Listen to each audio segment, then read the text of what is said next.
Sino na naman po kaya ang kausap ng tita ko, ha? Lagi ko na lang po kayong napapansin na nagtetelebabad, ha? Sige na, manliligaw ko, bakit? Di nga po, sigurado kayo? Anong akala mo sa akin, sinungaling? Imposible na bang may manligaw sa akin? Hindi pa naman ako ganong matanda ah. Saka hindi ko naman pinagbabawal na ligawan ako. Kaya ayoko nagsasabi sa'yo eh. Ganyan-ganyan ang reaksyon na naiisip ko. Hindi naman po sa ganun, pero Simula nang bigla ang pagpapakabit ni Tita Mila ng internet, napansin ko na panay na rin ang telebabad niya. Walang araw o gabi na hindi ko siya nahuhuling may kausap sa telepono. Hindi ko naman siya mausisa at halatang ayaw namang ipaalam sa akin kung sino ang nasa kabilang linya. Hanggang isang araw ay hindi na nga ako nakatiis. Matanda na ako para pagsabihan mo, Dahlia. Huwag mo kong alalahanin. Alam kong pinapasok ko at kaya ko ang sarili ko. Ang pinapagawa ko ang atupagin mo. nakakagulat lang po kasi. Nung wala pa tayong internet, parang wala rin po kayong pakialam sa cellphone nyo. Tapos ngayon, malalaman ko po na manliligaw nyo ang katelebabad nyo. Sige na. Huwag ka nang makulit. Isampay mo na lang ulit yung mga damit na hindi pa natuyo kahapon. Opo, masusunod po, madam. Napaisip ako habang nagsasampay kung paano nakilala ni Tita Mila ang manliligaw niya at kung may nagbigay ng number sa kanya. O, pwede rin sa online niya nakilala. Sino kaya ang manliligaw ni tita, ha? Ano kayang itsura? Sana naman makasundo ko. Maswerte na akong nasa poder ako ni Tita Mila. Uli lang lubos na kasi ako sa edad na 22. Kakambal ni Tita ang Tatay Mario ko. Namatay siya 3 taon pa lamang nakakaraan. Nasawi siya sa isang aksidente sa pinagtatrabahuhan niya bilang construction worker. Ang nanay ko naman ay namatay pagkapanganak pa lamang sa akin. Mahina raw kasi ang puso niya. Si Tita na ang tumayo bilang nanay ko simula noon. Naging katuwang siya ni Tatay sa pagpapalaki sa akin. Masipag at matyaga sa trabaho si Tita Mila. Isang mayamang pamilyang kumuha sa kanya bilang yaya. Hanggang sa naging mayordoma na siya. Nang mamatay ang matanda niyang amo, ng ibang bansa ang mga anak nito, pinauwi na si Tita sa probinsya namin. Bilang ganti sa matagal na paninilbihan, binigyan si Tita Mila ng milyones na halaga ng pera, alahas at lupain. Kaya kahit nasa lagpas 40 pa lamang siya, ay hindi na siya naghanap pa ng trabaho. Sa halip ay nagpatayo siya ng malaking bahay sa minana naming lupain. Yun na ang pinakamalaking pinagkagastusan niya, maliban sa mga damit, pampaganda, pagkain at mga halaman na siyang libangan niya. Hindi rin naman siya gaanong pumupunta kung saan-saan. Maliban kung holiday o bakasyon, kasama si Tita Susan na matalik niyang kaibigan. Medyo may pagkamataray lang si Tita Mila. Palautos at palapo na rin. Siguro dahil nasanay na ganun ang trabaho niya. Pero hindi siya maramot. Binibigyan niya ako ng sobra-sobrang allowance, kapalit ng paglilinis ko sa bahay at pananatili sa tabi niya. Kaya hindi na ako naghanap ng trabaho kahit nakapagtapos naman ako ng vocational course. Wala ako masyadong alam sa buhay pag-ibig ni Tita Mila. Hindi rin kasi siya palakwento tungkol sa mga ganong bagay. Kaya nakakagulat talaga na bigla na lang siyang may manliligaw. Hoy, ano ka ba? Hindi ka pa ba tapos sa pagsasampay mo dyan, Dahlia? May bagong pampagandang inalok si Susan. Mukhang epektibo sa kanya, bumili tayo. Pampaganda na naman? Co-order lang natin ng Dr. Bew nung 1 linggo. Halos hindi pa po yun nagagalaw. Ay, mukha namang hindi epektibo ang isang yun eh. Itong sabi ni Susan na Magic Beauty Derm, mas maganda.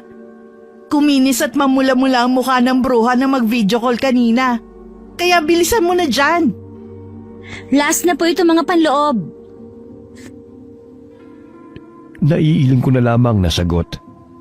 Sa tingin ko'y nahuhumaling na talaga si tita sa mga pampaganda. Hindi pa nga nauubos ang isang produkto. Umuorder na naman ng panibago. Sa ikinikilos niya, nahalata ako na gusto talaga niya maging maganda sa harap na manliligaw niya. Hindi naman sa pinupulaan ko ang sarili kong tiyahin, pero hindi ganun kaganda si Tita Mila. Hindi katulad ni Tatay Mario na may pagkamistiso. Halatang halata sa tangos pa lamang ng ilong. Dahil daw yun sa lahing Espanyol ng lolo namin. Samantalang kabaliktaran si tita na sa lahi naman daw ng lola namin na Pilipina nakuha ang itsura. Buti na lang nagmana ako kay tatay. Pero si tita, kumakaasta grabe. Daig pa ako. Hay! Pumasok na ako sa loob ng bahay. Mabagal akong naglakad patungo sa silid ni tita. Malayo pa'y kita ko ng bahagyang nakabukas ang pinto. Kaya dinig na dinig kong dumadagong dong na halakak niya. Para siyang kinikiliti. Nakinig pa muna ako sa labas, imbes na pumasok. Huwag mo ko masyadong pinakikilig, Vince. Oo na. Gwapong-gwapo ka na dyan sa forma mo. Bagay na bagay sa'yo. Ang kulit. Pwede ka na nga pumunta ulit dito. Oo. Sinasagot na kita. Hala! Vince ang pangalan ng manliligaw ni tita? At sinagot na niya?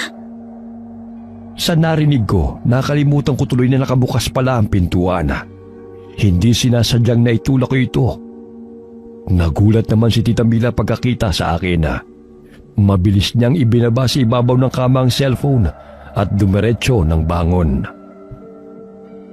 Ano ba, Dahlia? Bakit pumapasok ka nang hindi man lang kumakatok? Sorry tita, nakabukas kasi ang pinto. Nakabukas ka dyan. Ang sabihin mo, nakikinig ka sa usapan. Oh, ano ngayon na narinig mo, ha? Si tita, wala po. Wala akong narinig. Walang narinig. Kunwari ka pa. Halika, tingnan mo to. Tingnan mo na tong pinadala ni Susan na picture ng Magic Beauty Derm. Ang akala ko'y masasabon ako ni tita. Mabuti na lamang ay hindi. Bibili ako ng 4 na set nitong Magic Beauty. Ikaw, total marami pa naman yung Dr. View. Yun na yung sayo. Ay, sana naman maging katulad na rin ang mukha ni Susan ang mukha ko. Tsak na. Parang wala sa sarili si Tita Mila nang mahaplos pa sa mukha. May patinga-tingala pa siya sa kisame na parang nangangarap. Gusto ko ng fresh cucumber juice. Parang tuyo na ang balat ko eh. Maglalagay din nga ako nun sa mukha. Napatangan na naman ako sa mga sinabi ni Tita Mila. Hindi na ako magtataka kung isang araw ay bibisita ng lalaki sa bahay. Hindi rin kasi mahilig lumabas ng bahay si tita. Magkasundo kami sa ganung bagay. Pero hindi katulad ni tita na may holiday at bakasyon sa kung saan. Ako, sa bahay lang ang pinakamalayong napuntahan. Wala kasing maiiwan sa bahay. Masaya na rin ako na maimbitahan sa birthday ng ilan kong kaibigan noong high school at ng best friend kong si Regina. Taong bahay talaga ako dati pa. Kahit noong buhay pa si tatay at hindi pa permanente si tita sa bahay. Sanay din akong mag-isa.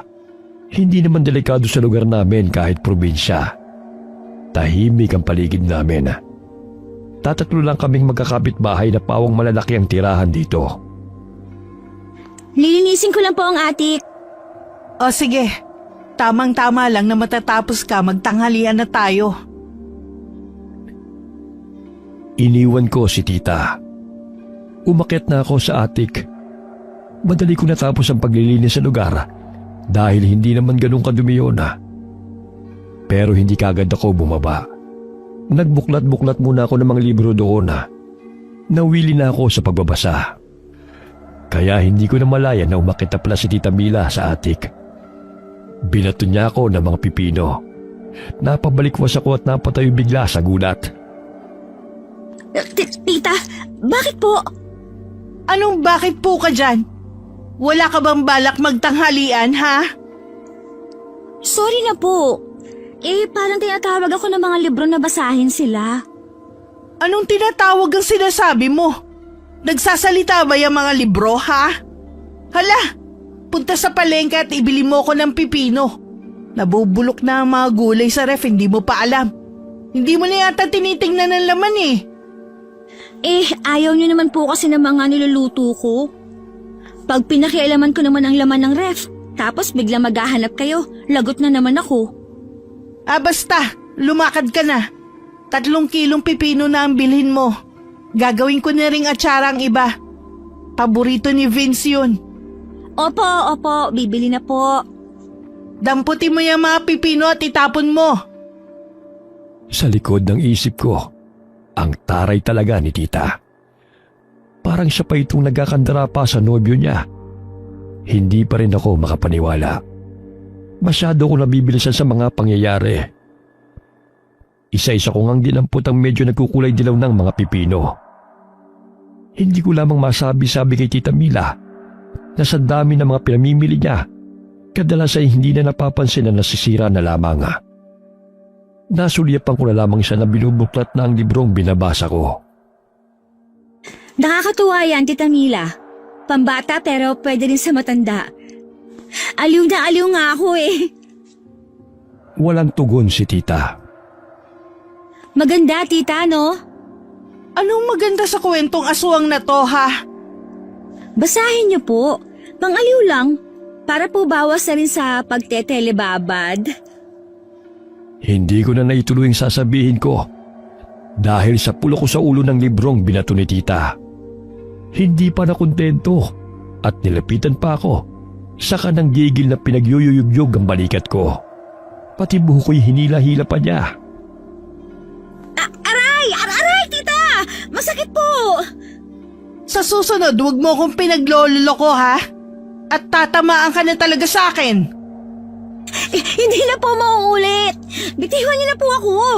Ibibili ko na kayo ng isang sako ng pipino.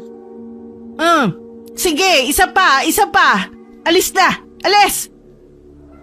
Nagtatatakbo ko palabas ng atik pababa ng hagdana. Napakamot na lang ako sa ulo ko dahil sa sakit ang huling palo ng palad ni tita. Wala nang suklay-suklay. Inayos ko na lamang ang pagkakatali ng nagulo kong buhok.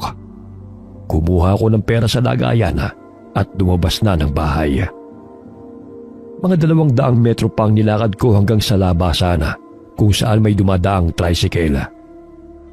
Sa suki naming si Lola Pinyang ako dumiretso para bumili ng pipino. Matalik na kaibigan din daw siya ng lola ko, ang nanay nila tatay at Tita Mila.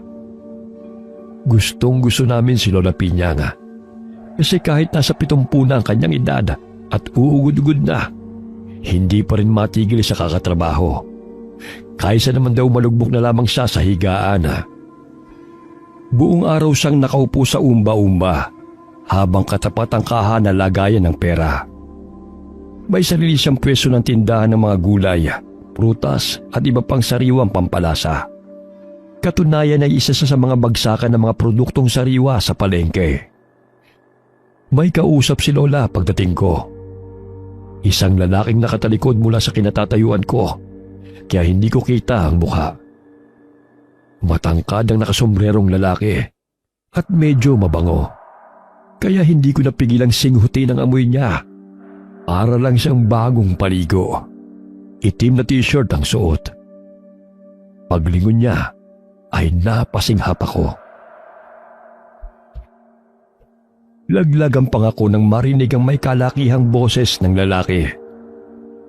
At nang dumako ang mga mata ko sa mukha niya, natulala na yata ako. Nakasuot siya ng itim din na salamena. Pinasadahan ng namimilog kong mga mata ang kabuuan niya. Buong paghanga ko siyang pinagmasdana. Para siyang si Adonis sa paningin ko. Nagliliwanag rin sa kaputian ang balat niya dahil sa purong itim na suot. Baka maglaway ka na niyan, miss. Hoy, Dahlia!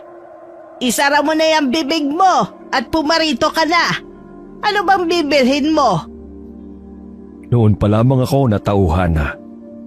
Pipit na pahiyang lumapit ako kay Lola Piñanga habang sinusundan ng tingin ng lalaking papalayo. Guwapo ano? Si Enteng yan. Ang bagong supplier ko ng gulay galing bundok. Pero hindi lang siya basta-basta supplier, kundi anak din ng may-ari. Masipag yan. Hanga nga rin ako eh. May inaalok pang ibang negosyo ang pamilya nila. Pera padala, ticketing, pati pagkakabit ng internet daw. Pati yung bagong-bagong sementeryo sa kabilang barangay na Memorial Park ang tawag, sa kanila rin pala. Maayos naman siyang kausap. Pero ayoko lang na hindi man lang siya nagtatanggal ng salamin kapag kinakausap ako. Ganun po talaga ang ibang mga lalaki, Lola Pinyang. Ayaw na nakikitang tumititig. Saka, pandagdag pogi points po yun. Oo, naiintindihan ko naman yun. Kaya lang ewan na nga rin natin. Iba na ang panahon ngayon. O ano bang bibilhin mo? 3 kilong pipino po ang sakin, tsaka chicharon. Tamang-tama, bagong dating din ang chicharon. May kasama ng sausawan. Wow! Sana todo asim ang sausawan nila para hindi na ako gagawa ng panibago sa bahay. Etong supot, kumuha ka na. Ikuha mo na nga rin ako ng 2 at ibibigay ko kay Boning. Sino si Boning, La? Siya yung bagong kapitbahay ko na albularyo. Marami siyang kayang gawin. Pwede siyang lapitan anumang oras. Akala ko po wala nang ganyan dito. Meron pa po pala. Ang mga masasamang nilalang ay nakikita na kung saan-saan din, Dahlia. Mas magaling na rin sila ngayon sa pagpapanggap nila. Nakikisabay na rin sa modernong panahon. Lalo na sa atin dito, na hindi pa naman lahat ay makabago na. Madali silang makakahalubilo ng hindi natin nalalaman. Kaya alerto rin ang mga albularyo. Ganun po ba? Tatango-tango ako habang pumipili ng pipino. Baka kasi mapulaan na naman ako ni tita. Maging ang chicharon ay nagdagdag pa ako ng 2 para hindi na siya magreklamo na hindi ko siya binilhan tapos masarap pala. Ganyan kami ng tiyahin ko. Hindi lang basta tiyahin at pamangkin ang turingan. Mag-ina, magkapatid, magkaibigan din. Minsan nga magkaaway pa kapag hindi kami nagkakasundo, katulad na lamang kanina. Pag-uwi ko, excited akong bumaba ng tricycle.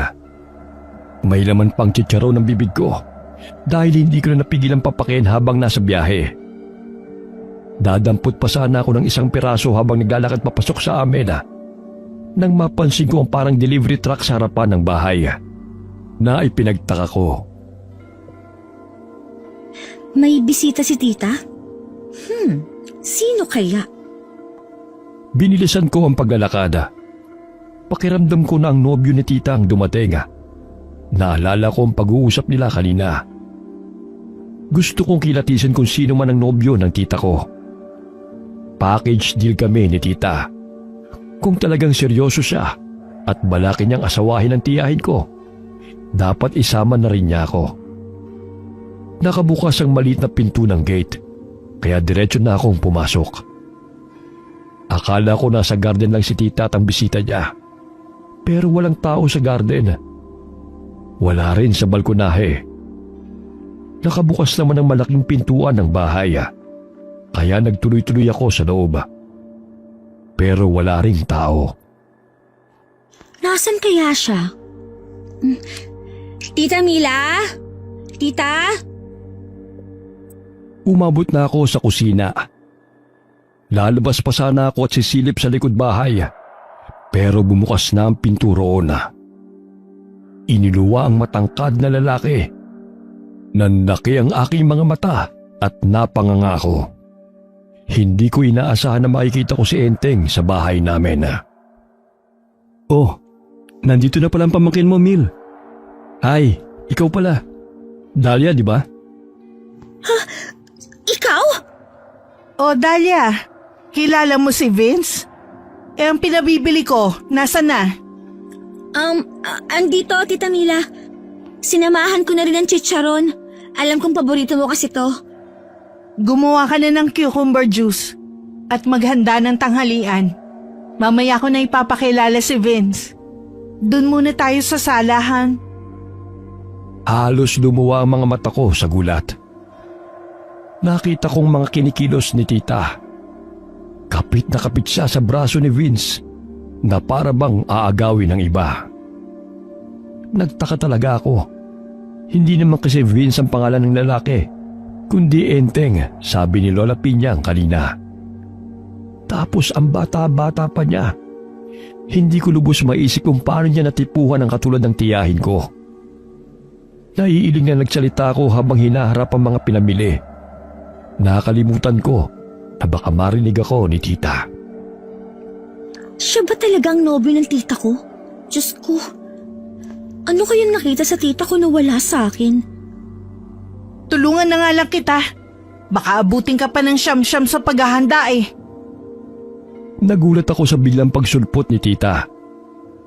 Naipanalangin ko tuloy na sana'y wala siyang narinig sa mga pinagsasabi ko sa sarili ko. Baka kasi isipin pa niyang gusto kong agawin ang nobyo niya. O bakit? Mag-uusisa ka tungkol kay Vince. Hindi mo inaasahan na magkakanobyo pa ako, no? Hindi naman sa ganun, tita. Kaya lang, parang ang bilis naman po. Bakit pa ako magpapakipot kung pareho naman pala kami ng nararamdaman? Ang sabihin mo, hindi ka makapaniwala dahil di hamak na mas bata siya sa akin. Alam ko, pero anong magagawa ko? Nahulog na loob ko sa kanya. Pero teka nga lang, paano mo nakilala si Vince? Tsaka kailan? Kanina lang po sa palengke. Supplier siya ng gulay ni Lola Pinyang. Pero hindi po Vince ang pangalan niya kundi Enteng. Vicente kasi ang totoong pangalan niya. Enteng ang palayaw niya sa kanila. Pero Vince ang gusto niyang itawag ko sa kanya. Ayaw kasi niyang ikahiya ko siya na parang taga-bundok daw ang pangalan. Ay, ang sweet diba? Nag-aalala siya para sa akin. At mabait pa. Nung nagkabit siya ng internet natin, nilibre niya ako ng installation fee.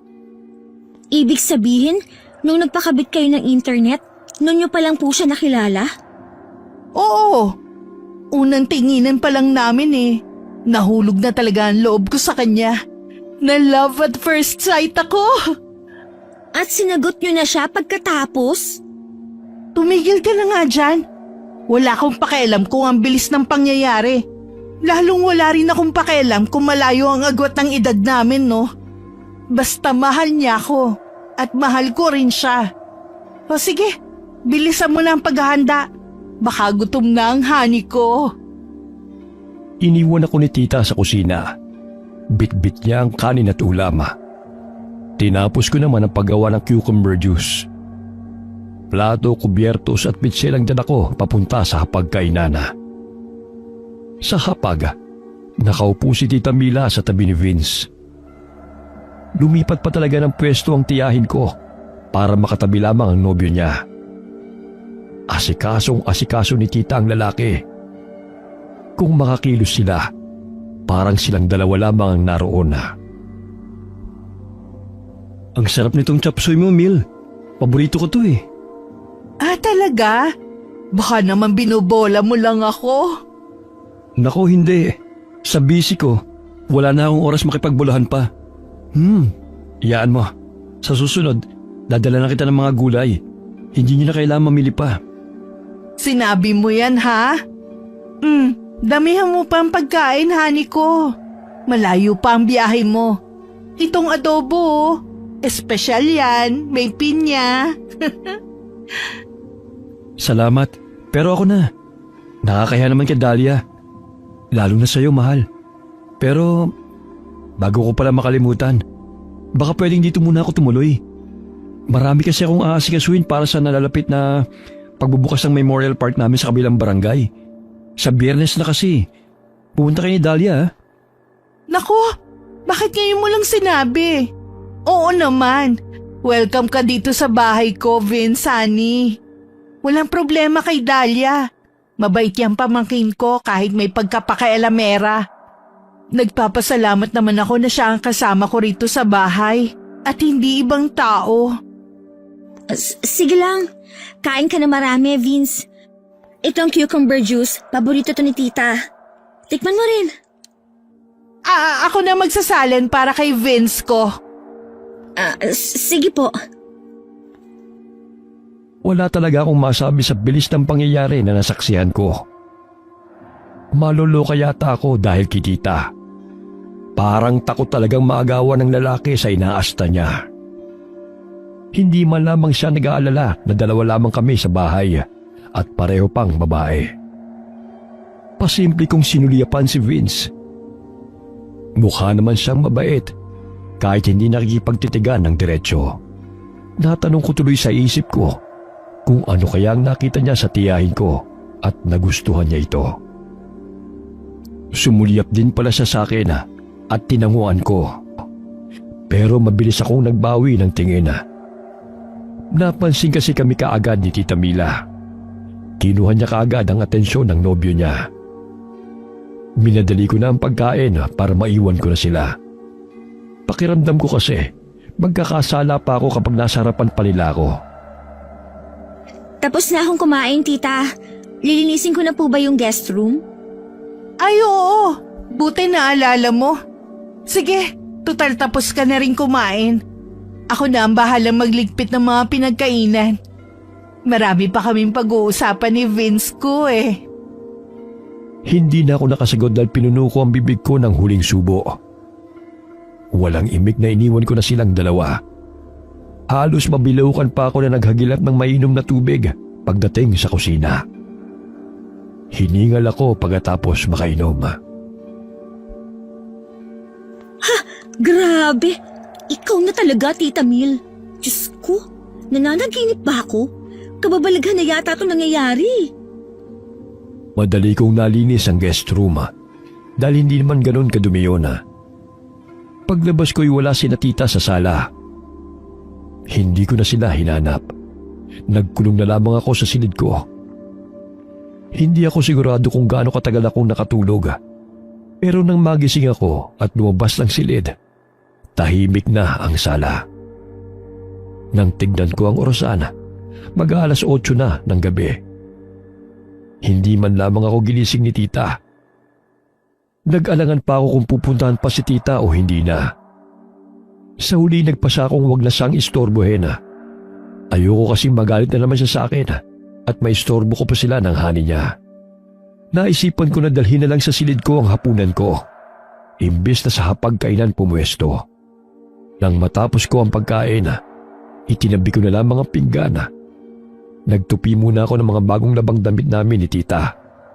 Maghahating gabi na at bala ko nang matulog. Nang maisip kong ilabas ang pinagkainan ko, saka uminom na rin ng tubig. Binitbit ko ang plato para ihatid sana sa kusina. Nang paglabas ko ng silid, ay napansin kong nakapatay ang mga ilaw sa buong kabahayan. Sinanay ko muna ang mga mata ko sa dilim. Hindi kasi ugali ni Tita Mila na patayin ang lahat ng ilaw sa loob ng bahay. Hahakbang na sana ako patungo sa pinakamalapit na switch ng ilaw nang may maaninag akong taong naglalakad sa bandang sala. Hindi ako nakakilos. Nagtaka ako at kinabahan ng husto. Tiyak ko na si Vince ang nakikita ko. Umira lang pagkamausisa ko. Minatsagang ko mga kilos ni Vince. Nasanay na rin ang mga mata ko sa dilim. Sa tulong ng liwanag na nagmumula sa mga bintana, lalo na ang malapit na pintuan sa harap ng bahay, kitang-kita ko ang galaw ng lalaki. Palinga-linga pa siyang naglakad patungo sa pintuan sa harap. Buong ingat niyang binuksan ito. Tahimik na lumabas at maingat ring isinarang muli ang pinto. Saka pa lamang ako nakahinga na maluwag. Noon ko lang napansin na parang hindi na pala ako humihinga habang sinusundan ng tingin si Vince kanina. Saan kaya siya pupunta? Nag-alangan ako kung susundan ko si Vince o hindi. Ipinato ko na lamang ang plato sa lababo. Uminom ng tubig, saka bumalik sa silid para matulog. Sa malas ko, hindi kaagad ako nakatulog dahil iniisip ko si Vince at ang kanyang pag-alis. Humanda siya. Kapag nahuli ko pa ulit siyang umaalis kahit gabing-gabi na, isusumbong ko na talaga siya kay tita. Nang mga sumunod na araw, mas naging alerto na ako. Maaga kong tinapos ang mga gawain sa buong maghapon at sa tuwing napapansin kong magkasama sina Tita Mila at Vince, umiiwas ako at lumalayo kuno. Pero ang totoo niyan ay pasimple ako nagmamasid at nakikiramdam sa kanila. Pagsapit naman ng gabi, pagkatapos ng hapunan at pagliligpit sa kusina, ay sa kwarto na muna ako. Kunwari hindi interesado manood ng telebisyon. Wala namang puna si tita sa akin dahil puro na lang Vince ang lumalabas sa bibig niya. Napaborito ni Vince ang ganito, gusto ni Vince ang ganyan. Pero ng gabi bago ang opening daw ng Memorial Park, naisipan kong sa attic tumambay. Gawain ko na rin ito noong bagong tayo pa lamang ang bahay at naiiwan akong mag-isa. Binilhan pa talaga ako ni tatay ng telescope para kitang-kita ko sa labas. Nang sa ganun daw, kung may masama mang nangyayari sa labas, makikita ko na mula sa attic. Hindi ko nga akalain na mapapakinabangan ko ang itinurong yun ni tatay. Libangan ko lang naman ito dati. Pag siya umalis, kitang-kita ko rito. Pwede ko pa siyang sundan ng tingin kahit malayo na. Tamang-tama. Maliwanag naman sa labas. Kita ko hanggang sa kalsada. Lagot ka sa akin pag may ginawa kang hindi maganda, enteng Vince. Lumipas ang oras. Hanggang sa maghahating gabi na. Inaantok na ako. Naisip ko na ngang sa atik na lamang matulog. Nakasandal ako sa dingding habang nakapikit. Maya-maya'y sumilip lamang ako sa salaming bintana sa tabi ko. Pero napabalikwas ako ng bangon dahil tila may pumapagaspas sa labas. Inaninag ko ang bahagi ng garden. Nanlaki ang mga mata ko nang inakala kong malaking ibon ang lumilipad sa sulok ng pader. Kinuha ko pa ang telescope para makita ng malapitan ang malaking ibon. Aswang! Manananggal! Si Vince! Tila nag-uusap ang dalawa. Tumingala pa sila sa kinaroroonan ko. Nagulat ako't hindi kaagad gumalaw. Pakiramdam ko'y nakatitig sila sa akin. Pero ang mas ikinagulat ko ay ang paglabas ng mga pakpak sa likod ng lalaki at bigla na lamang siyang lumipad. Naiwan ang kalahati ng katawan sa lupa.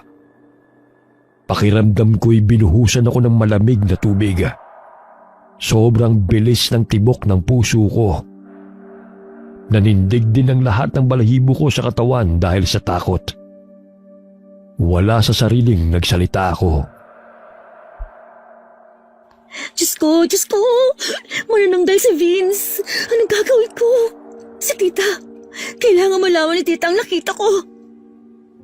Wala akong inaksayang panahon. Lumabas ako sa attic at nagmamadaling bumaba. Pinailawan ko na ang sala at tinungo ang hallway papunta sa silid ni Tita Mila.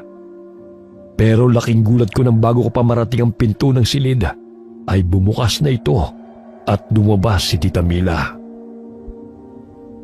Oh, Dahlia, bakit gising ka pa? May kailangan ka ba? Tita, may sasabihin po sana ako. Sa ganitong oras? Gaano ba yan ka-importante? Hindi na ba makakapaghintay ng umaga? Ano kasi, tita... Oh, Mil, mahal. Dahlia, bakit gising pa kayo? Kulang na lang ay mapalundag ako sa gulat nang marinig ko ang boses ni Vince mula sa likod. Kabadong nilingon ko siya at sinipat. Nakapantulog siya. sa halip na damit na itim ng suot. Kilusot ko pa ang aking mga mata na parang bagong gising.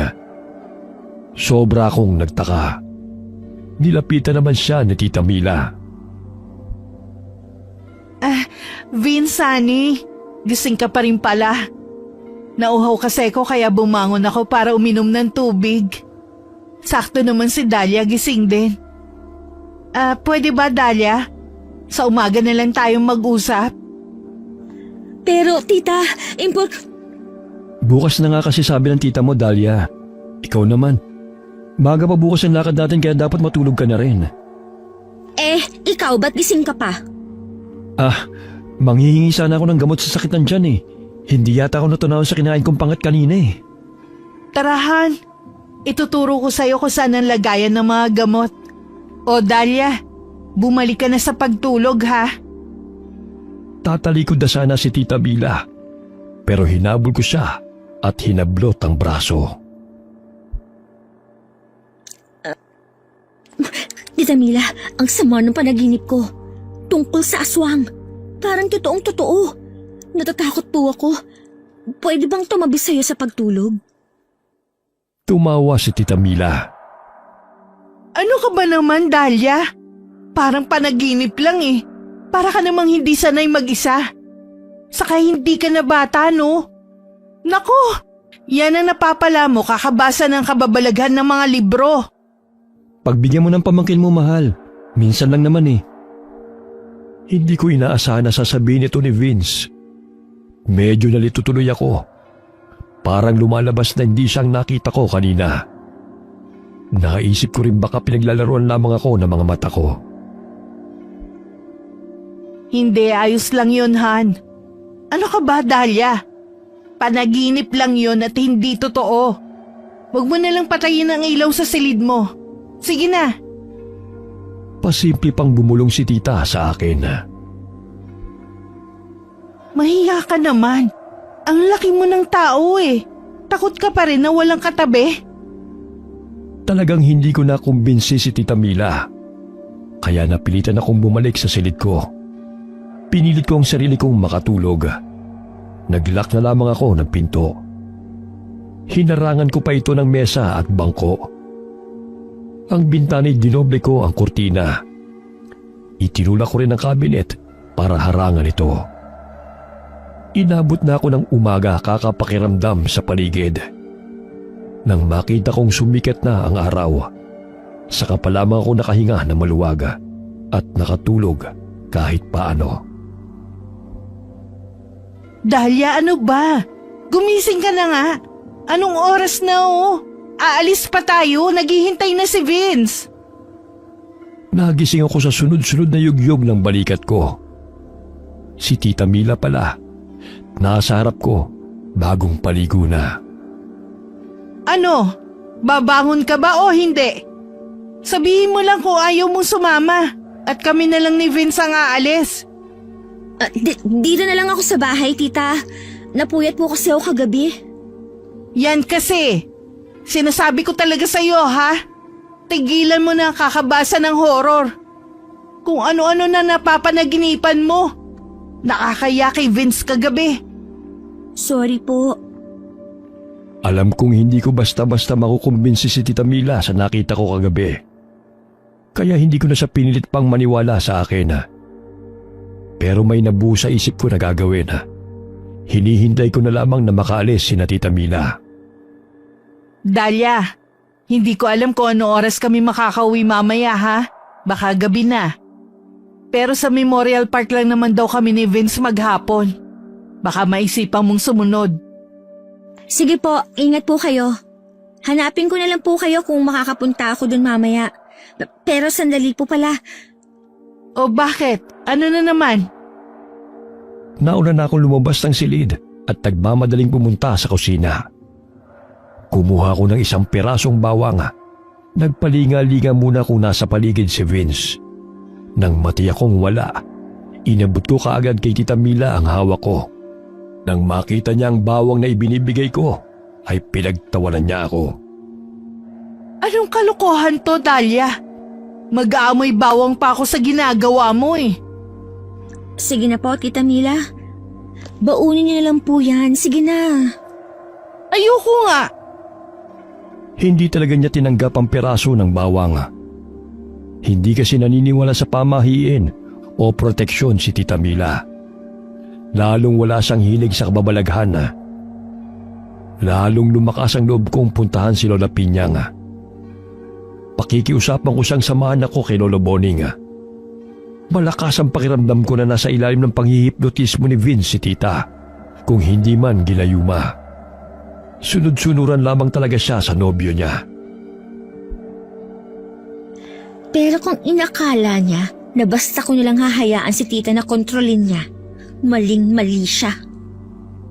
Pagdating ko sa palengke, abalang-abala pa si Lola Pinyang. Nakapila ang mga mamimili na nagbabayad sa kanya. Dahil matanda na nga, kahit ano pang bilis niya, nanginginig na ang mga kamay at mabagal pa rin ang mga kilos niya. Kaya pasimple lang akong tumulong. Nang dumalang na ang mga tao, tumabi na ako sa kanya habang inaabot ang bayad ng huling customer na naghihintay.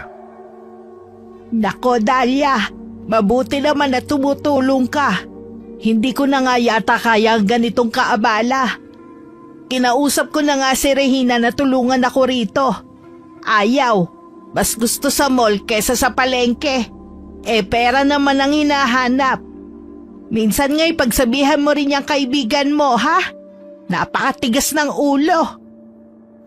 Lola Pinyang, kailangan ko po sana ng tulong niyo. Kailangan mo ng tulong ko? Para saan naman, iha? Medyo seryoso po kasi. Tungkol po sana kay Tita Mila. Ha? May problema ba sa tiyahin mo? Bakit? Hindi ka na ba niya kayang suportahan? Wala pong kinalaman sa suporta ang problema, Lola. Tungkol po sa batang-bata niyang nobyo. Totoo bang sinasabi mo, ha? Baka naman tulad ka rin ni Regina na gusto lang makalayo, kaya naghahanap lang ng lusot. Lola Pinyang, wala po akong balak umalis at iwan si Tita. Kaya nga po ako lumalapit sa inyo ngayon. Nasa panganib po siya. Panganib ka mo? Ipaliwanag mo nga mabuti. Dali-dali kong hinila ang bakanting upuan sa tabi ni Lola Pinyang, saka umupo roon. Inilahad ko ng buong buo ang tungkol kay Vince. Diyos na mahabagin. Kailangan nga ng tulong ng tiyahin mo sa lalong madaling panahon. Kung hindi ako nagkakamali ito na ang inaabangan na pangyayari na sinasabi ni Boning sa akin. Puntahan na po natin si Lolo Boning ngayon na. Sige, tawagin mo muna sina Tonyo at Berto. Sabihin mong isara muna ang tindahan. Sige po. Dali-dali kong nilapitan ng dalawa na nakaupo at nagpapahinga malapit sa mga sako ng kamote. Nang sabihin ko ang utos ni Lola, mabilis naman silang kumilos. Ako naman ay bumalik kay Lola at tinulungan siya sa paglalagay ng pera sa isang baga. Nang matapos kami, inalalayan ko siyang tumayo hanggang sa makalabas ng tindahan. Naghihintay na ang tricycle na sasakyan namin. Si Berto nagmamaneho ng tricycle habang nakaupo sa likuran niya si Tonyo. 5 minuto rin ang inabot bago kami nakarating sa bahay. Pero hindi kami pumasok sa bahay ni Lola Pinyang kundi sa kabila. Yari yon sa plywood. Sa labas pa lamang ay sinalubong na kami ng matandang may nakataling pulang panyo sa noo. Boning, kailangan namin ng tulong mo. Tonyo, Berto, dyan lang kayo sa bahay, ha? Huwag muna kayong umalis. Pumasok muna kayo, Kapinyang. Sa loob natin pag-usapan ang problema. Abay, kanina pa ako naghihintay Pero hindi ko akalain na ikaw ang darating kasama itong magandang dalaga. Magandang araw po. Ako po si Dahlia. Nabuhayan ako ng loob habang papasok sa bahay ni Lolo Boning. Halatang alam na ng albularyo ang nangyayari. Ikinandado pa niya ang pinto ng nasa loob na kami. Pati bintana ay isinara rin niya. Malapit na mangyari ang kinatatakutan namin, Kapinyang. Dahil ngayong araw, ay ililipat na nila ang labi ni Senyor Enteng mula sa bundok. Paano niyo po nalaman ang tungkol sa paglilipat ng labi, Lolo Boning? At sino po si Senior Enteng? Si Vince na Enteng po ba? Siya kasi ang nobyo ng tita ko. Si Juan Vicente Graciano Sr. ang kinutukoy ko, Ineng. Kung hindi ako nagkakamali, ay ang batang-batang si Juan Vicente ikalimang tinutukoy mo na Vince o Enteng, di ba? At nobyo pa siya ng tiyahin mo kamo. Ganun na nga po, Lolo Boning. Matanong nga kita, itong tiyahin mo, ilang taon na ba? May asawa? 45 po, Lo. Medyo matandang dalaga na. Ngayon lang po yata nagkanobyo. At balak na rin po yata mag-asawa. Pinatuloy na po kasi niya sa bahay yung lalaki eh. Okay lang naman po sana sa akin. Kung hindi ko lang napansin na parang sunod-sunuran si Tita Mila sa kanya. Hanggang sa natuklasan ko isang gabi na umaalis pala siya ng bahay kahit gabing-gabi na. At kagabi po, nakita ko po talaga. Hindi po ako pwedeng magkamali. Manananggal po si Vince. At may manananggal din pong dumating kagabi. Nag-usap po sila. Abay, sadyang nagpapakita na sila ah. Tama si Kapinyang. Ang buong angka ng mga Graciano ngayon ay bumaba na mula sa bundok para magtipon-tipon sa gaganaping pag-aalay mamayang gabi. Bubuhayin nila si Senyor Enteng para muling pamunuan ng kanilang tribo. Hindi ba't matagal nang patay si Senyor Enteng? Bata pa ako noon. Ang sabi namatay siya. Pero ang sabi naman ng iba, naging amaranhid siya dahil wala raw sumalo sa itim na bato niya. Malamang itinago nila ang katawan at hinayaan munang maputol ang kanilang lahi. At itong mga nakaraang buwan ay sinasabing may tumanggap ng itim na bato. Hindi lang matiyak kung sino. Pero si Enteng Ikalima ang naatasang maghanap na matandang dalagang birhen para maging alay nila para mabuhay naman si Senyor Enteng. Napakrus ako ng wala sa oras dahil sa mga sinabi ni Lolo Boning. Lolo, paano na po yan? Magkasama sila ngayon ng tita ko. Baka ngayon nila iaalay si tita. Hindi ngayon, kundi mamayang gabi sa kabilugan ng buwan. Po? Sabihin mo na kung anong mga dapat gawin at kailangan mo, Boning.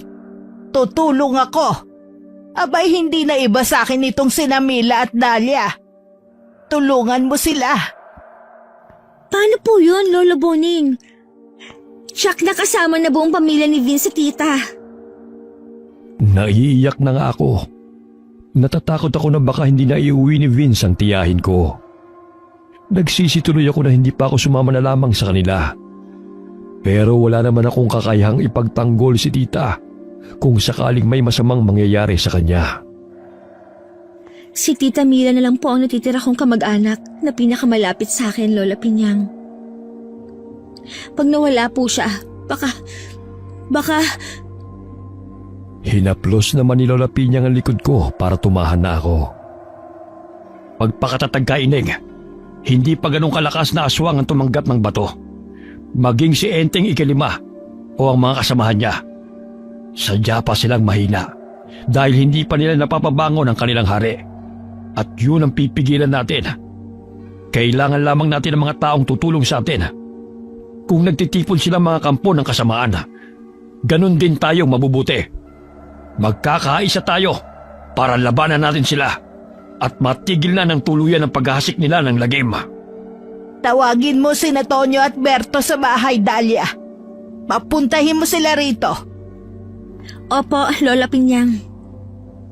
Dali-dali akong lumabas at tinawag sina Tonyo at Berto na nasa tricycle pa rin.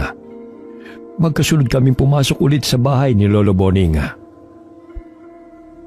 Makinig kayong dalawa na mabuti. Puntahan niyo si Apong Goryo sa kubo niya sa Sapa. Ganon din si Kaambo sa Burol. Si Lola Juana sa hasyenda niya. Pati rin si Kaminyong sa tabing dagat. Ang sabihin niyo, pinapasundo sila ni Bonifacio. Sunod-sunod na tumango sina Tonyo at Berto nang walang pagtatanong. Halatang kilala nila ang mga tinutukoy ni Lolo Boning. Pero bago yan ay ihatid niyo muna pa uwi itong si Dahlia. Sasamahan ka ni Kapinyang sa bahay niyo, Ineng. Tutulungan ka niya sa mga dapat mong gawin para hindi na kayo pasukin o lapitan pa ulit ng mga aswang. Paano po si Tita Mila ko?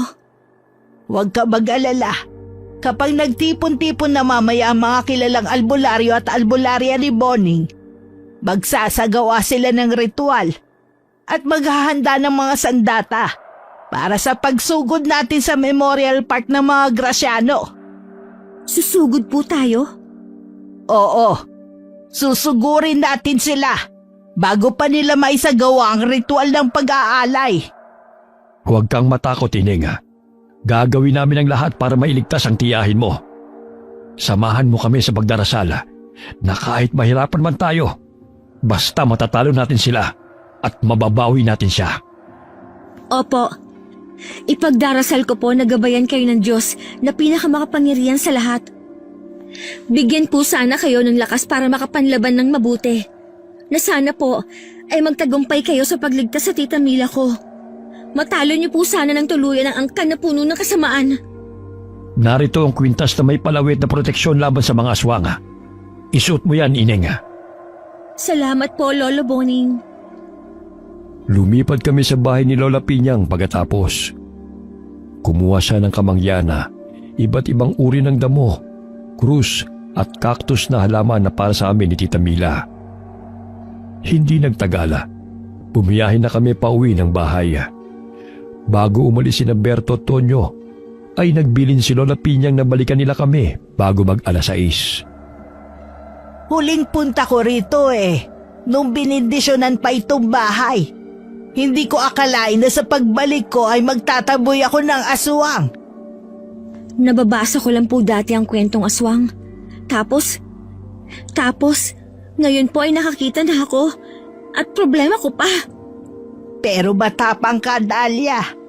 Maswerte si Mila na ikaw ang kasakasama niya sa buhay. Tayo na. Ituro mo sa akin kung nasa ng asin at bawang ninyo. Kailangan makapaglagay na tayo sa palibot bago pa dumilim. Bago mag-alas 8, kung kailan kabilugan ng buwan ay susugod na tayo sa sementeryo. Nandito ang mga hinahanap niyo sa kusina, Lola. Marami kaming asin at bawang dito. Si Tita nga po pala. Bibigyan ko rin po sana ng kapirasong bawang kanina pero hindi niya tinanggap. Hayaan mo na. Hindi natin mapipilit ang isang tao sa mga bagay na ayaw niya at hindi niya pinaniniwalaan. Ang magagawa natin ay ang tulungan na lamang siya. Sa pagtulong natin may mabuting aral din siya matututunan. Bago tayo umalis mamaya, magpapausok tayo ng kamangyan. Pwede rin kayong bumili ng kamangyan o insenso para ipausok sa susunod. Tatandaan ko po, Lola Pinyang. Naging abala na kami ni Lola Pinyang sa mga ginagawa namin maghapon. Tumigil lamang kami saglit para mananghalian at saka nagpatuloy na ulit. Naghintay kaming sumapit ang alas 6. Saka nagpausok ng kamangyan na may mga tuyong dahon ng iba't ibang damo. Siya namang pagdating ni Berto at Tonyo para sunduin kami. Ibinalita rin nila na naghihintay na sina Lolo Boning at iba pang kasama na susugod sa Memorial Park kinagabihan. Nakasunod kaming 3 kay Lola Pinyang habang lumilibot at nagpapausok sa loob ng bahay hanggang sa mga silid pati sa atik. Itinuro ko pa sa kanila ang silid na ginamit ni Vince. Maayos ang loob nito. Wala ni isang bakas na tinulugan. Hula ko'y inayos ni Tita Mila bago sila umalis. Ilang minuto rin kaming umikot sa labas habang nagpapausok nang may narinig kaming kakaibang huni ng ibon. Oras na para umalis tayo. Tsak alam na rin nila ang gagawin nating pagsugod. Hindi po kaya mapahamak si Tita Mila, Lola Pinyang? Hindi, Dahlia. Kailangan nila ang tiyahin mo ng buhay at buong buo. Malinis at wagas. Kaya nga siyang napili nila dahil alam nilang buong buo pa ang kanyang puri. Ililigtas ka namin, Tita Mila. Pangako po. Mag-aalas 7 na nang umalis kami ng bahay. Hindi ako makapaniwala sa nakita ko nang makarating ulit kami sa bahay ni Lolo Boning. Sa labas pa lamang ay ilang tricycle na ang naroon at may mga tanod na nakatambay. Binati pa nila kami ni Lola Pinyang. Buhay na buhay pa rin ang pagkakaisa at bayanihan dito sa atin, ano? Kita mo at napakaraming tutulong sa atin. Oo nga po, La. Tatanawin namin ni Tita Mila na napakalaking utang na loob nito. Pumasok na kami sa loob ng bahay at lalo pa akong namangha. Mga matatandang albularyo at albularya ang naroroon. Handang-handa sa labanan dahil may mga bitbit na sibat, buntot ng pagi, karit at itak.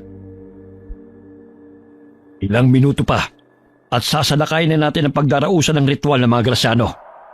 Ikaw, Dahlia, wala kang ibang gagawin kundi ang siguraduhing ligtas ang tiyahin mo. Kayo ni Berto, Tonyo at Kapinyang. Kami na ang bahalang humarap sa mga kalaban. Umuwi kayo kaagad pagkasama nyo ng tiyahin mo. Isang grupo ng tanod ang susunod sa inyo para tiyaking ligtas kayo makakarating sa bahay nyo. Opo, Lolo Boning. Tatandaan ko po ang mga bilin ninyo. O siya, tayo nang magdasal at nang makaalis na. Biglang tila umingay sa loob ng bahay ng mga sandaling ito. Iba't ibang dasal ang naririnig ko. Meron pang ibang salita na tila orasyon. May kaunting pag-aalala kong naramdaman sa isiping karamihan sa mga kasama ko na magliligtas kay Tita Mila ay mga matatanda. Pero kagad ko namang binawi.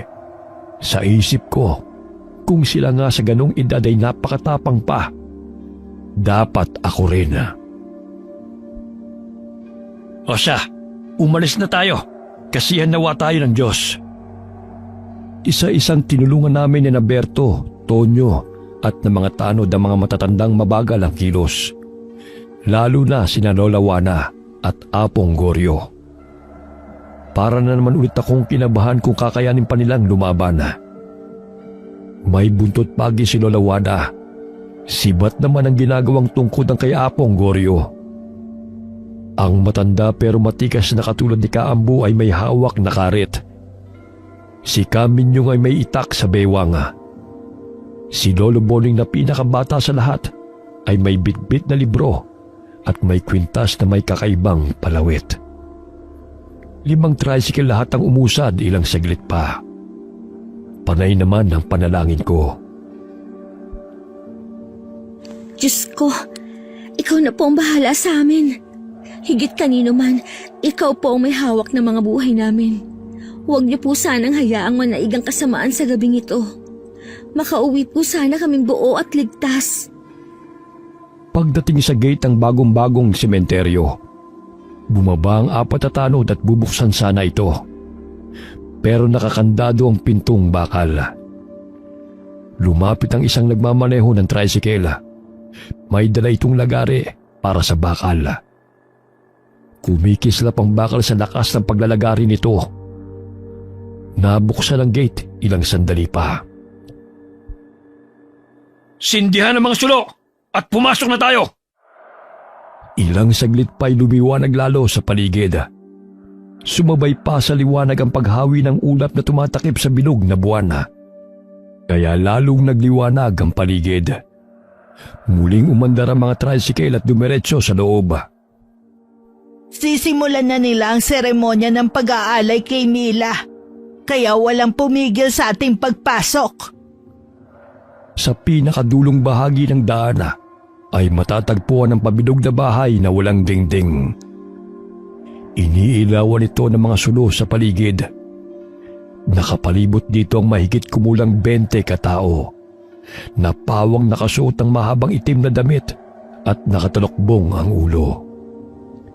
Sa pag-ihip ng hangin, biglang nangamoy bulok ang paligid. Noon humarap sa amin ang mga naroroon.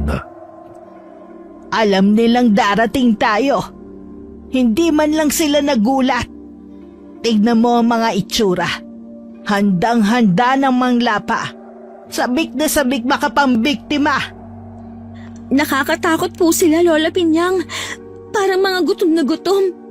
Pero, bakit hindi po nahati ang katawan nila? Malamang hindi sila nagpahid ng langis. Mahihirapan din silang makabalik sa katawan nila kapag sakaling matagpuan pa natin. Ngayon naalala ko na, Dahlia. Kaya hindi maganda ang pakiramdam ko na hindi nagtatanggal ng salamin si Enteng kapag kausap ko noon. Umiiwas siya na baka mabasa ko sa mga mata niya kung ano talaga siya. Kaya rin po siguro hindi siya nakikipagtitigan ng matagal sa akin.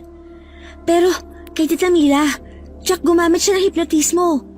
Ang sabi pa ni Tita, unang tingin pa lang daw, nahulog na ang loob niya kay Vince.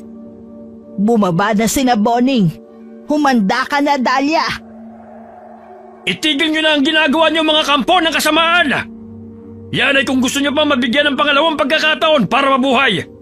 Ngayon tumigil, tanda! Nasa teritoryo namin kayo! Wala kaming pakialam kung teritoryo niyo ito! Si Tita Mila, Lola Pinyang, buhay pa ba siya? Hindi siya kumikilos sa itim na altar. Maghintay ka. May liligtas mo rin ang tiyahin mo. Huling pagkakataon mga tanda!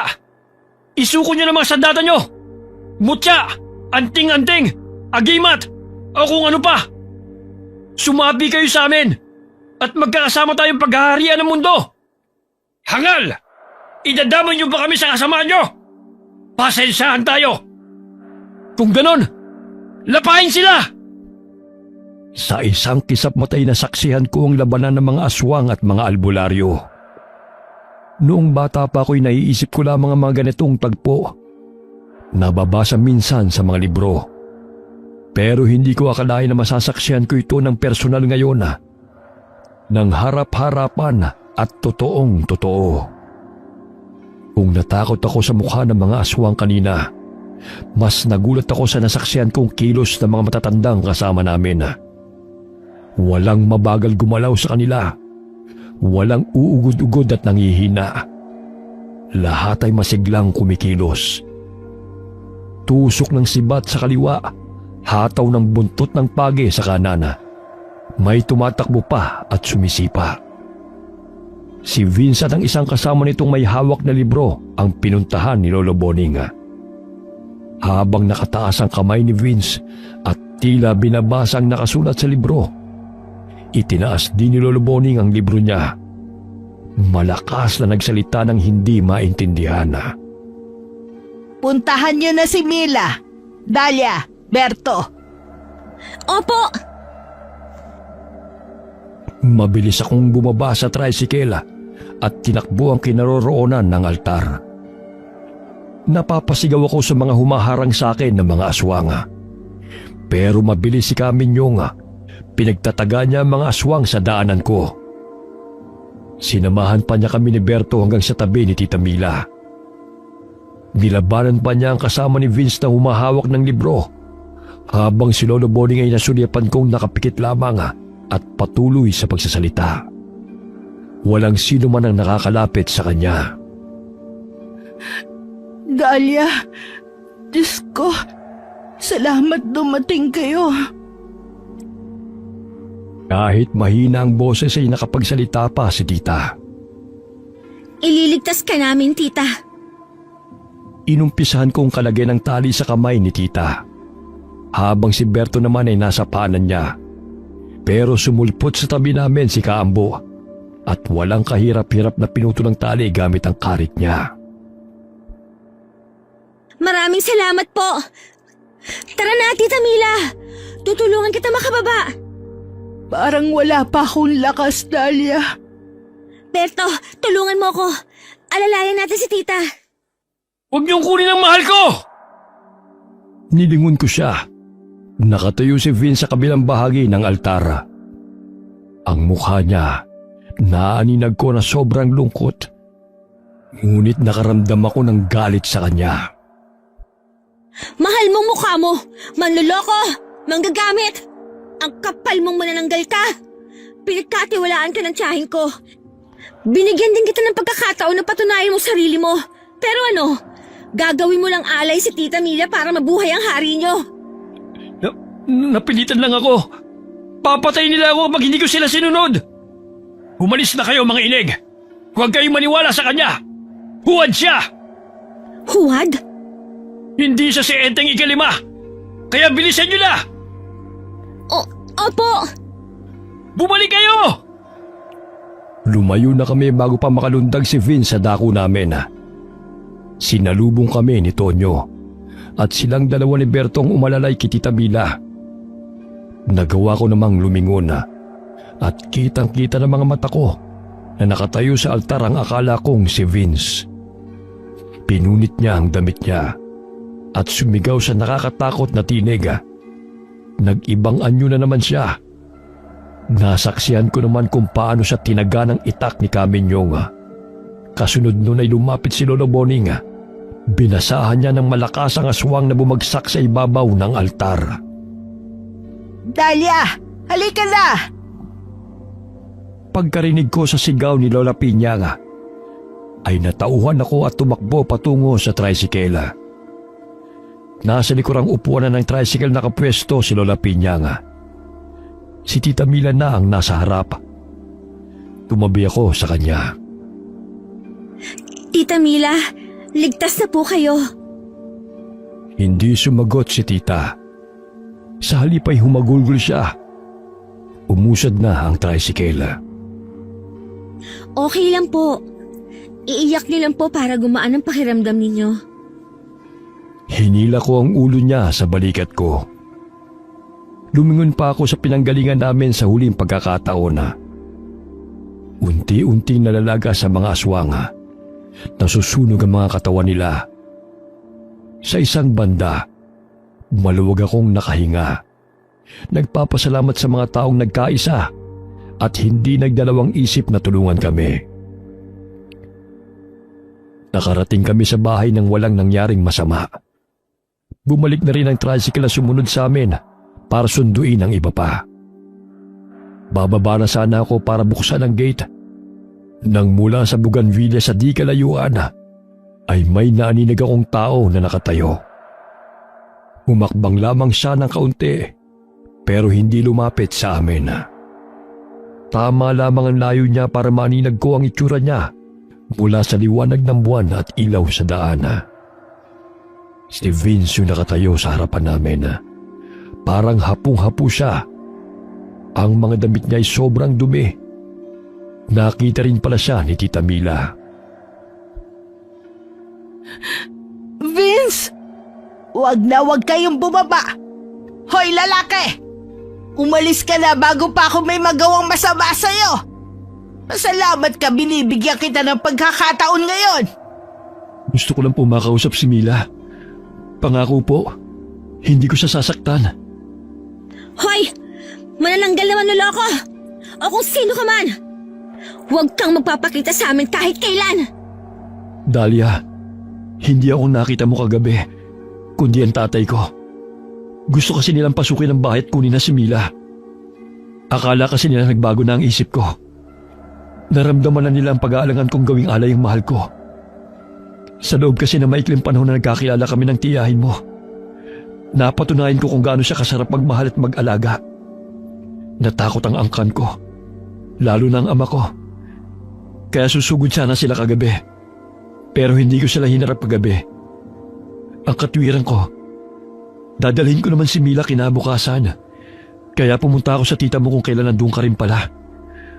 Kung pumayag lang sana ang tita mo na magtabi kayo sa pagtulog kagabi, nakaalis sana ako. At hindi na sana nangyari ang lahat ngayon. Bala ko sanang ialay ang sarili ko sa lolo ko. Ako na lang, sa halip na si Mila. Hoy Enteng! Kung makapagsalita ka, parang buo pa rin ang puri mo ah! Napatawa si Vince, pero tawang may halong lungkot. Opo, Lola Piñang. Buo pa po ang puri ko. Pinakaingatan po kasi ako ng pamilya ko. At ako naman tong si masunuring anak. Hindi talaga lumubag. Takot po talaga kasi ako sa angkan ko. Lahat ng pinapagawa nila sa akin sinusunod ko. Natuto akong magnegosyo. Pero ang totoo naghahanap na ako ng alay. At nakilala ko nga si Mila habang nag-aalok ako ng internet. Kahit anong sabihin mo, aswang ka pa rin! Walang magbabago doon. Teka, umamin ka nga, Enteng. Ibig mo sabihin ako kontrol mo ang sarili mong gumawa ng masama? Ginagawa ko po ang lahat ng makakaya ko, Lola Pinyang. Sa awa po ng Diyos, nalalabanan ko naman po. Pero, nandun pa rin po eh. Nasaan ka naman kanina? Inuwi ako ng angkan ko sa bundok. Kinulong nila ako doon pagkatapos ko madala si Mila sa Memorial Park kanina. Pero nakatakas ako. Kung totoo ang sinasabi mo, pumunta ka sa bahay ni Boning. Isuko mo ang sarili mo sa kanya. Sige na, umalis ka na at pumunta doon kung talagang seryoso ka. Opo, Lola Pinyang. Pero, may sasabihin lang po sana ako kay Mila. Sabihin mo na, pero wag na wag kang lalapit. Kanina ka pa daldal ng daldal eh. Sige, Mil, totoong mahal kita. Patawarin mo ako sa ginawa kong panloloko sa'yo. Pangako, magbabago na ako.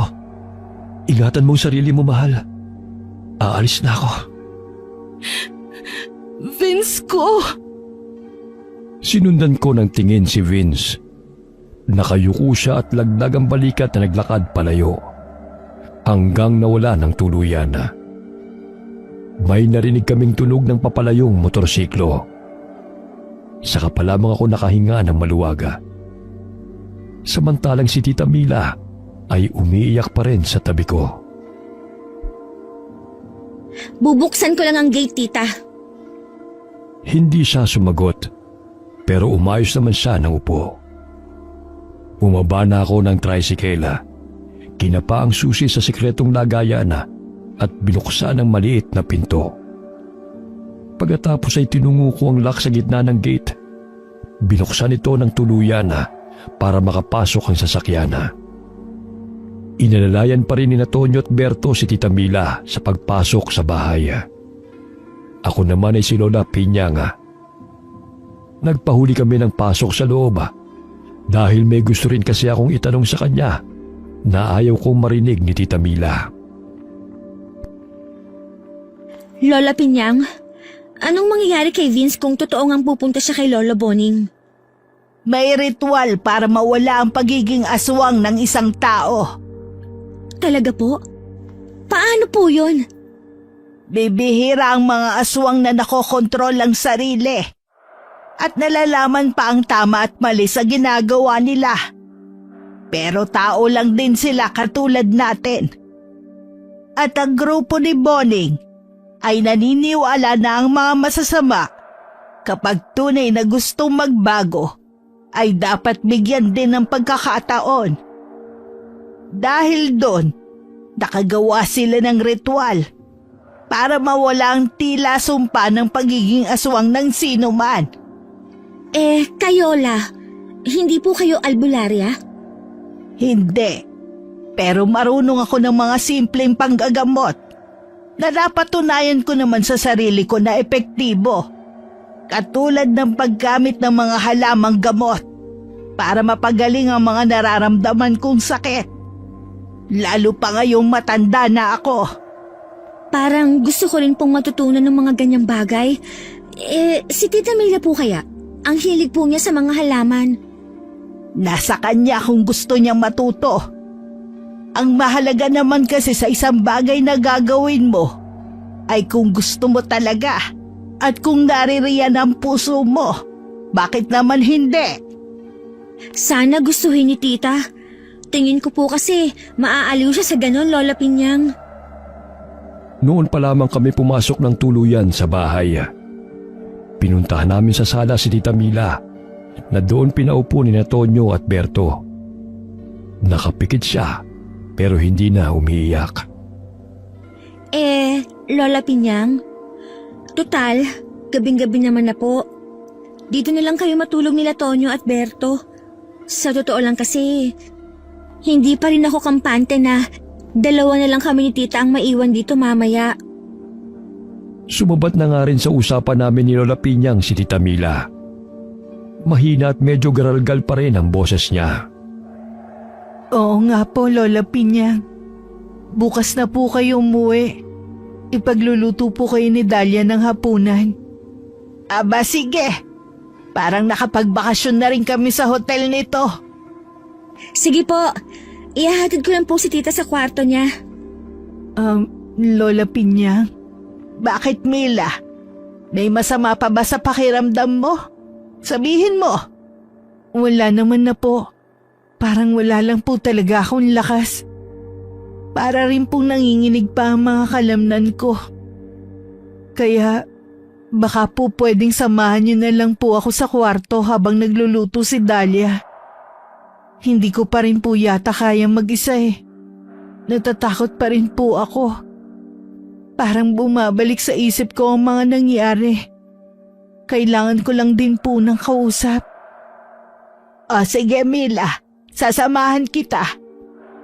Oo nga pala Dahlia. Parang may nakita akong tanim na sambong sa labas. O baka meron kayong damong Maria. Mainam yung ipahid para makalma ang kalamnan ng tita Mila mo. Opo, may tanim si tita ng mga ganyan. Papakuha na lang po kay Tonyo.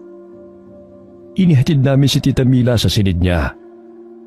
Iniwan ko sila doon ni Lola Pinyang at inasikaso na ang pagluluto. Habang nasa kusina at mag-isa, hindi ko mapigilang mapatulala. Parang masamang panaginip ang nangyari. Hindi pa rin ako makapaniwala. Mabuti na lamang dumating sina Berto at Tonyo na may bitbit ng dahon ng sambong at damong Maria. Nakipagbiruan at nakipagkulitan pa sila sa akin. Kaya naaliw ako kahit paano. Nalaman ko rin na magkakaedad lang pala kami, pero hindi lang nagkakilala nung mga bata pa. Nang gabi ring yun, ay magkatabi kami ni Tita Mila sa pagtulog. Habang si Lola Pinyang ay piniling sa kutsyon na inilatag sa sahig mahiga. Baka raw kasi mahulog siya sa kama. Sina Berto at Tonyo ay sa sala. Ayaw nila sa guest room dahil gusto pa rin lang magbantay sa paligid. Inaumagahan. Pagkakasunod kaming nagising tatlo ni Tita Mila at Lola Pinyang. Kumusta na ang mga pakiramdam ninyo? Lalo ka na Mila. Mabuti na po Lola Pinyang. Nakatulong ng malaki yung pinahid niyong maligamgam na sambong at damong Maria sa katawan ko kagabi. Kayo po, Lola Pinyang, kumusta po ang tulog nyo? Hindi naman po kayo nahirapan para bumangon at umihi. Ang baba po kasi ng kutsyon na hinigaan nyo. Abay, masarap ang tulog ko. Para akong nasa hotel. Naalala ko tuloy ang mga gala ko nung kabataan ako. Manood lang ng sine, langit na sa akin. Isang araw manood tayo ng sine, La. Ay nako, wag na. Hindi ko nakakayanin ang bumiyahe ng malayo. Dito na lang po sa bahay kung ganun. Pwede ba yun? Hindi ba't malaki ang dapat na pinanonooran ng sine? Meron po si Tita Mila, Lola Pinyang. Tara po, ipapakita namin sa inyo. Inilalayan namin ni Tita Mila si Lola Pinyang na tumayo. Hanggang sa makarating kami sa entertainment room. Gising na rin sina Tonyo at Berto. Kaya sumunod na rin sila sa amin. Masaya kami ni Tita Mila na nakipagkwentuhan sa kanila hanggang sa magpaalam kami para magluto muna ng almusal. Paglabas namin sa entertainment room ay niyakap ako ni Tita Mila. Utang ko sa iyo ang buhay ko, Dahlia. Kung hindi dahil sa ginawa mo, baka pinaglalamayan na ako ngayon. Tapos pinag-isipan pa kita ng masama. Akala ko talaga gusto mong agawin si Vince sa akin noon. Maraming salamat talaga ha. Ginawa ko po yun dahil ayoko pong wala kayo, Tita Mila. Hindi ko po alam kung paano na ako kung wala na po kayo. At hindi ko po kayang agawin ang nobyo nyo, Tita. Maliban sa lahi. Kainis ka talaga. Biro lang po. Ang totoo, type ko rin po si Vince nung unang kita ko pa lang. Kaya lang, nung malaman kong nobyo mo na siya, wala na. Pero aaminin ko po, na nagduda talaga ako na totoong magkakagustuhan kayo. Tsaka ako at gwapo siya. Mas bata siya kaysa sa akin. Hindi ako magagalit kung yun ang iniisip mo, Dahlia. Nagpapasalamat nga ako dahil sa pagdududa mong yun, nailigtas ako sa kapahamakan. Pasensya ka na talaga ha. Muntikan ka pang mapahamak ng dahil sa akin. Kayo nila Lola Pinyang. Utang ko sa inyo ang pangalawang buhay ko. Naging maramdamin ang pag-uusap namin ni Tita Mila. Kung hindi lamang may naghihintay na mga bisita para kumain malamang hindi pa rin kami tumitigil sa pag-iiyakan Nasa kusina na kami at nagluluto nang tumunog ang doorbell. Pagsilip ko sa bintana, nagtitili akong tinawag si Tita Mila. Hoy Dahlia! Sino ba to? Diyos ko! Ang daming matatanda! Sila ba yung mga kagabi? Opo, tita. Sila nga po. Tara po, salubungin natin sila. Sandali! Ako nang sasalubong sa kanila. Tawagin mo na lang sina Berto at Tonyo. Bumili na lang kayo ng lutong pagkain para hindi na maghintay ang mga bisita natin habang nagluluto tayo. Sige po. Kami na po ang bahala sa pagkain. Kayo na po sa mga bisita natin. Walang pagsidla ng tuwa ko. Sa unang pagkakataon napakarami ng mga bisita namin ni Tita. Masayang-masaya akong pumunta ng bayan kasama sina Tonyo at Berto. Habang si Tita Mila ay inasikaso ang mga bisita namin na dinala niya sa entertainment room para manood ng lumang pelikula na kapanahunan pa ni Lola Pinyang. Pansit malabon, tinapay, mga prutas, inumin at ilang personal na gamit ang binili ko para sa mga bisita. Hindi pa kami magkasya sa pang-12 mesa sa bahay sa dami namin. May mga dumating pang mga tanod na tumulong din sa amin nung gabing yun.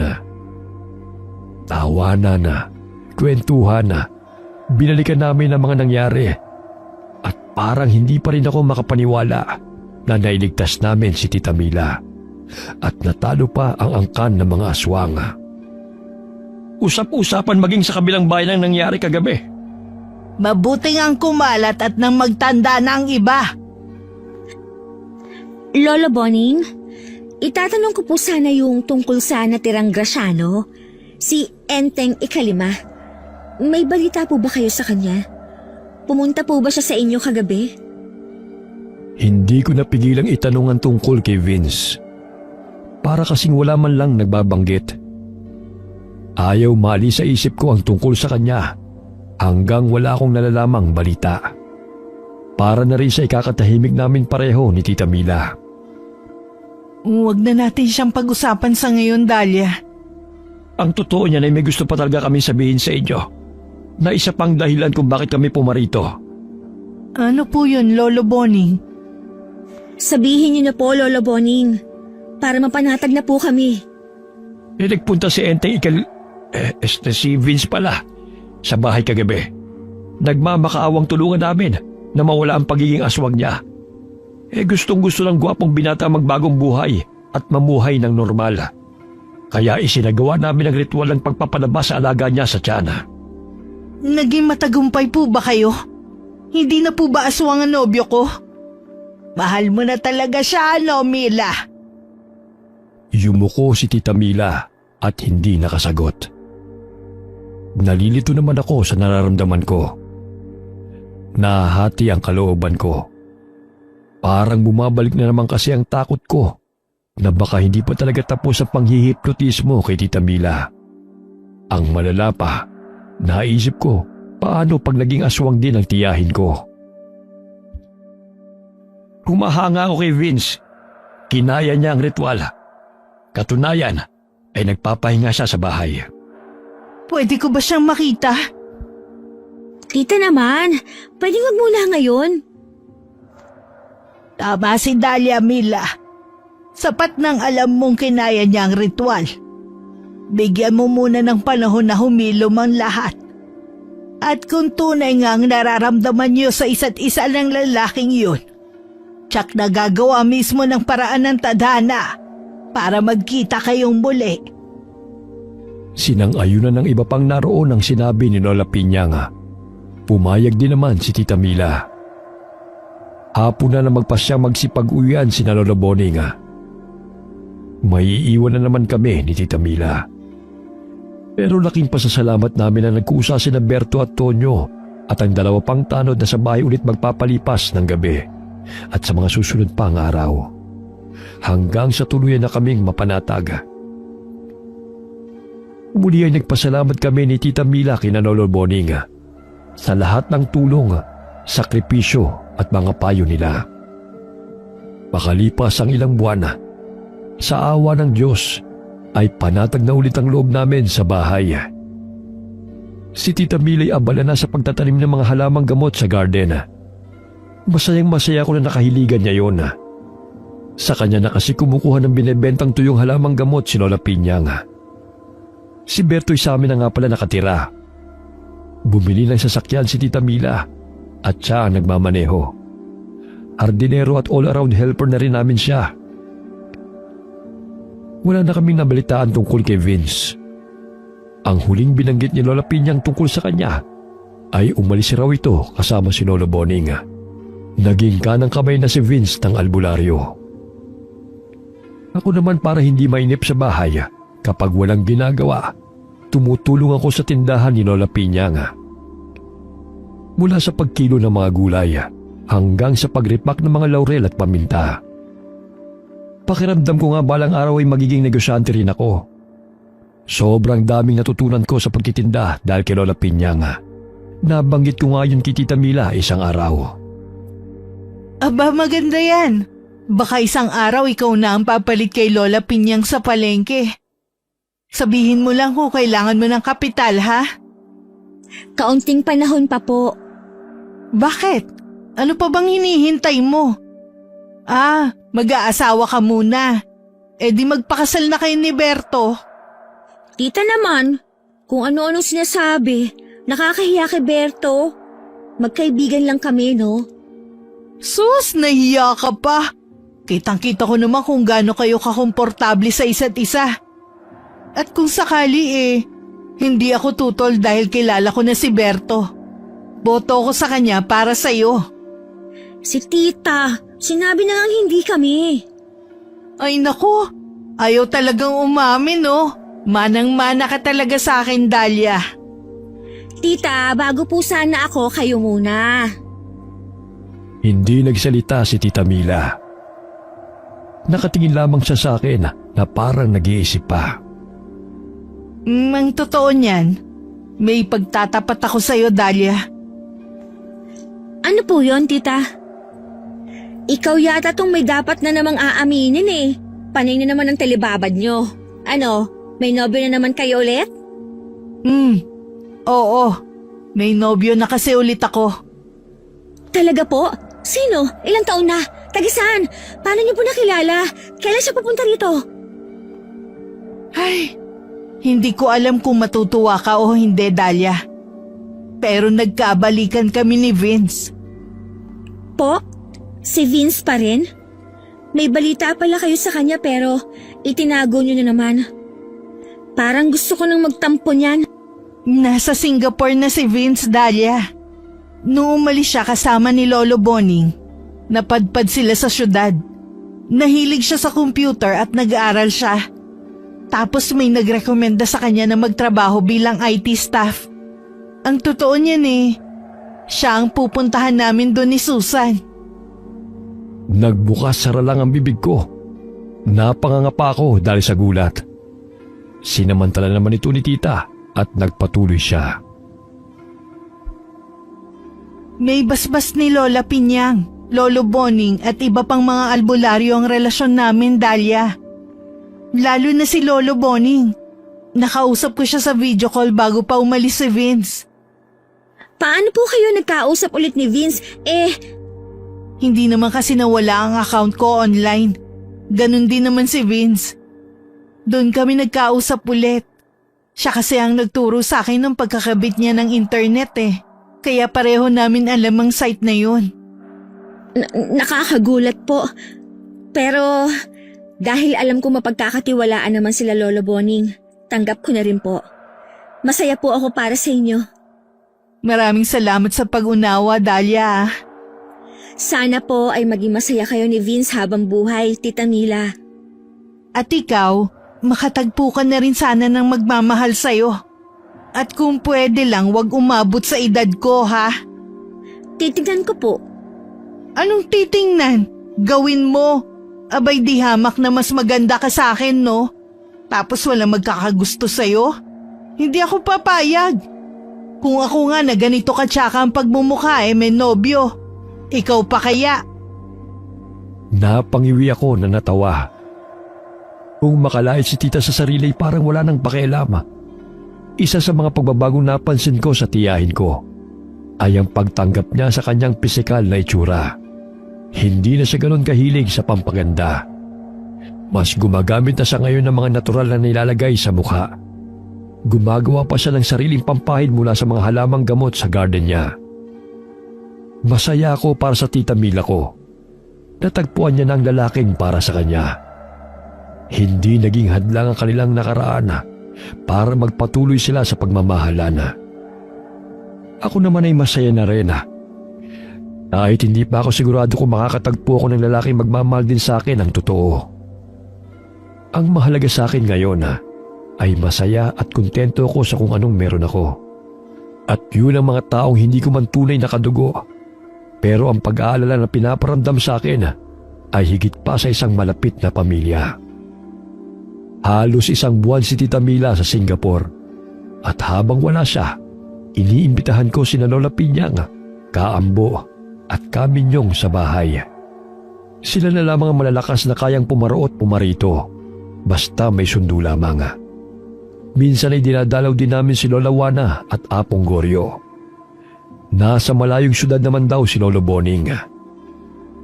Na magkita kami ng kaibigan kong si Regina isang araw. Tinawanan pa niya ako sa naging kapalaran ko raw. Imbis na mamuhi raw ako sa modernong paraan, parang umurong daw ako. Malayong malayo sa kanya. Imbis na pabata ang nakakasama, patanda ng patanda ang sa akin. Hindi naman problema sa akin ang ganoon. Ang mahalaga, marami akong mabuting aral na natutunan sa buhay dahil sa mga matatandang kasama ko. Kasama ng mga paniniwala sa pamahiin at proteksyon laban sa masasamang elemento. Mga bagay na daladala ko sa pagharap ko sa modernong mundo na ginagalawan ko sa kasalukuyan. Walang masamang maniwala at maging maingat dahil sa mundo na ating ginagalawan, lahat ay pwedeng mangyari. At mas madalas sa hindi pa natin inaasahang pagkakataon. Wakas.